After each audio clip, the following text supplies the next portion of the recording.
Hello बच्चों, आज मैं बहुत खुश हूँ क्योंकि आपका बोर्ड पेपर बहुत सरल आया था और जितना हमने पढ़ाया था उतना ही पूछा गया है, उसी से ही पूछा गया है।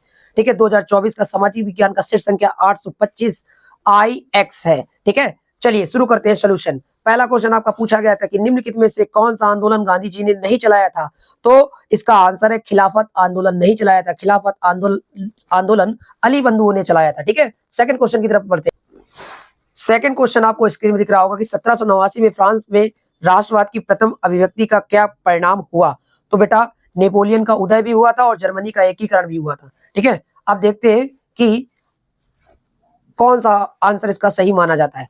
अगला क्वेश्चन है कि गुलामगिरी के लेखक कौन है। तो बेटा ये भी क्वेश्चन हमने आपको करवाया था, इसका आंसर क्या है, ज्योतिबा फुले। अगला क्वेश्चन है कि 1929 के महामंदी का प्रमुख कारण क्या था। तो कृषि क्षेत्र में अति उत्पादन।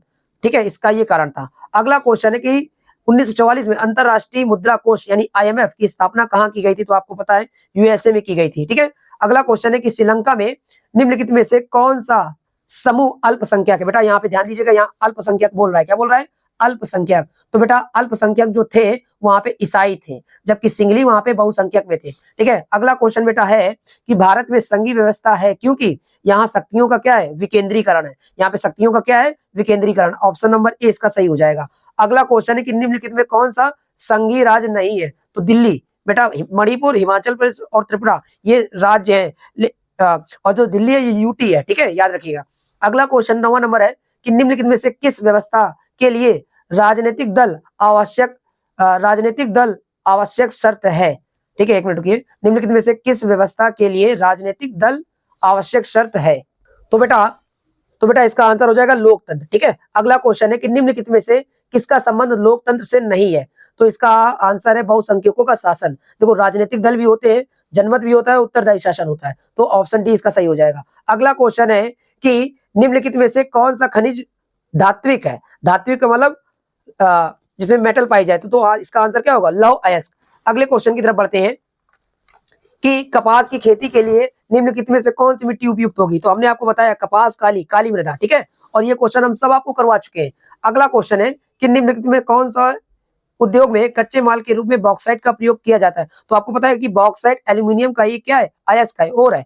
तो इसका आंसर क्या हो जाएगा, बी। अगला क्वेश्चन है कि निम्नलिखित में से किसको सेवा क्षेत्र भी कहा जाता है। तो तृतीय क्षेत्र जो होता है बेटा, इसको सेवा क्षेत्र भी कहते हैं। और ये क्वेश्चन भी हम आपको करवा चुके हैं। इसमें ज्यादातर क्वेश्चन हम आपको करवा चुके हैं। 19 क्वेश्चन फंस रहे हैं, 19 के 19 क्वेश्चन फंस रहे हैं। एक क्वेश्चन थोड़ा सा आउट ऑफ हो गया है, मतलब आउट ऑफ सिलेबस हो गया है, मतलब हमने नहीं पढ़ाया उसको। बाकी 19 क्वेश्चन मैंने पढ़ाए हैं आपको। अगला क्वेश्चन है कि सार्वजनिक क्षेत्र तथा निजी क्षेत्रों का विभाजन किस आधार पर होता है। तो उद्यमों का स्वामित्व के आधार पर होता है। ऑप्शन सी इसका सही हो जाएगा। अगला क्वेश्चन है कि एजेंडा 21 का संबंध किससे है। तो आपको पता है सतत पोषणीय विकास या धाड़ी विकास से। ठीक है, अगला क्वेश्चन है, ये बच्चा जानता है इसका आंसर, कि उपभोक्ता सुरक्षा अधिनियम जिसको हम लोग कोपरा कहते हैं, ये कब आया था, 1986 में। अगला क्वेश्चन है कि बांग्लादेश के ग्रामीण बैंक की शुरुआत 1970 में हुई थी। ये क्वेश्चन रिपीटेड है, ये क्वेश्चन भी रिपीटेड है, पिछली एग्जाम में ये पूछे गए थे और 2024 के एग्जाम में भी पूछ लिए गए। अगला क्वेश्चन है क्वेश्चन नंबर 19, निम्नलिखित में से कौन सा जैव संसाधन है। तो बेटा जैव संसाधन जिसमें जीवन पाया जाएगा, तो मत्स्य पालन। ठीक है, अगला क्वेश्चन है 20वां नंबर कि निम्नलिखित में से किस देश का मानव विकास सूचकांक सर्वोच्च है। तो इसका आंसर क्या है बेटा, आपका श्रीलंका। ठीक है, इसका आंसर क्या है, श्रीलंका। ठीक है, आगे बढ़ते हैं।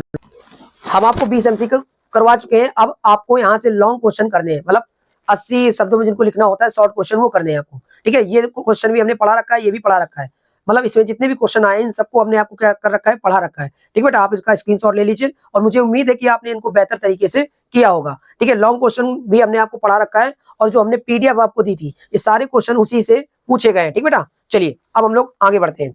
यहाँ देखिए क्वेश्चन नंबर 27 भी हमने आपको करा रखा है, 28 भी हमने आपको करवा रखा है, और ये संगठित असंगठित क्षेत्र वाला भी हमने आपको करवा रखा है। अब आते हैं हम लोग मैप वाले क्वेश्चनों को सॉल्व करते हैं। चलिए मैप वाला पहला क्वेश्चन को पूछा गया था कि वह स्थान जहां भारतीय राष्ट्रीय कांग्रेस का अधिवेशन सितंबर 1920 में हुआ था। तो आपको हमने ट्रिक बताई थी कनामला। तो का मतलब क्या था, कलकत्ता। तो पहले का आंसर क्या हो जाएगा, कलकत्ता हो जाएगा। करना क्या था, आपको सही आंसर लिखना था और मैप पे लोकेट कर देना। ठीक है, 1 नंबर मिल जाएगा। क्वेश्चन है कि वह स्थान जहां गांधी जी ने नमक कानून तोड़ा था। तो आपको पता है दांडी गुजरात में है। ठीक है बेटा, अगला क्वेश्चन है कि वह स्थान जहां जलियांवाला बाग हत्याकांड हुआ था। तो आपको पता है कहां पे, अमृतसर पंजाब में हुआ था। ठीक है बेटा, वह जनपद जहां चौरी चौरा की घटना हुई थी, आपको पता है गोरखपुर 1922 में यह घटना हुई थी। अगला क्वेश्चन है कि वह स्थान जहां महात्मा गांधी जी ने किसान सत्याग्रह किया था, तो आपको पता है चंपारण 1917 में किया था। ठीक बेटा, इस प्रकार से पांचों क्वेश्चन हमने आपको पढ़ाए हैं। ठीक है, और हमने आपको जो पीडीएफ दी थी वहां पे भी ये क्वेश्चन हमने आपको दिए थे।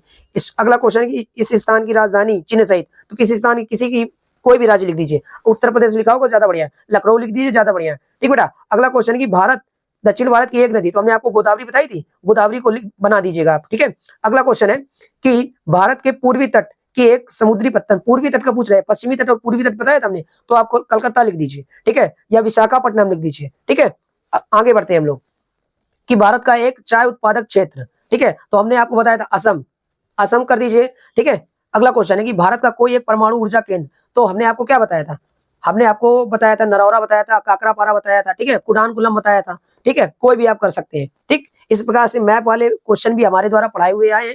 ठीक बेटा, तो मुझे उम्मीद है कि आपने बेहतर परफॉर्मेंस किया होगा, और कमेंट जरूर करिएगा कि आपके द्वारा मतलब मेरे द्वारा जो हमने पढ़ाया है वो आया है कि नहीं आया। ठीक बेटा, कमेंट जरूर करिएगा। और ये बेटा इंग्लिश वर्जन है। ठीक, तो इसको आप देख लीजिएगा, हिंदी से मैच कर लीजिएगा, मैं आपका टाइम वेस्ट नहीं करूंगा। वीडियो अगर आपको अच्छा लगे तो वीडियो को शेयर कर देना और चैनल को सब्सक्राइब कर लेना। अपने दोस्तों को भी बता दीजिएगा सीएसए क्लासेस के बारे में और आकाश सर की बारे में। ठीक बेटा, सारा आपको हमारे द्वारा ही पढ़ाया गया आया है, ऐसा हम नहीं कहेंगे। सभी टीचर मेहनत करते हैं, तो हमने भी मेहनत की थी, और सभी टीचरों को और आपको भी बहुत बहुत शुभकामनाएं। आपका रिजल्ट बेहतर आएगा। मिलते हैं आपसे नेक्स्ट वीडियो में। जय हिंद, वंदे मातरम।